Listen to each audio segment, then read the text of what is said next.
అండి ఈ వీడియో వచ్చేసి శ్రీశైలం వెళ్ళాం కదా అప్పటి వీడియో అనమాట. చాలామంది ముందు శ్రీశైలం వీడియోస్ పెట్టాను కదా అప్పుడు అడిగారు, రూమ్స్ ఎలా ఇస్తున్నారండి, ఆన్లైన్లో అవైలబుల్లా లేకపోతే మేము డైరెక్ట్గా వెళ్ళి తీసుకోవచ్చా, దొరుకుతున్నాయా అని చెప్పి.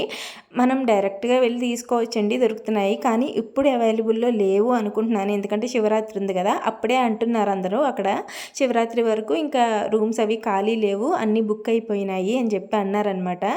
ఇంకా శివరాత్రి వెళ్ళిన తర్వాత వెళ్ళడం మంచిది అనుకుంటున్నాను. రూమ్స్ అయితే మనకి ఈజీగానే దొరుకుతున్నాయి. ఈ దర్శనం అయితే ఓకే, కానీ స్పర్శ దర్శనం టికెట్లు అయితే అక్కడ అవైలబుల్లో ఉండట్లేదండి. 1 మంత్ 15 డేస్ ముందు తీసుకోవాలంట, ఆన్లైన్లో బుక్ చేసుకోవాలంట. స్పర్శ దర్శనానికి టికెట్స్ దొరుకుతాయేమో అని చాలా ట్రై చేసాము, దొరకలేదు. నార్మల్ ఫ్రీ దర్శనం చేసుకున్నాము, జ్యోతిర్లింగ దర్శనము. ఇంకా అమ్మవారేమో శక్తిపీఠం భ్రమరాంబిక అమ్మవారు.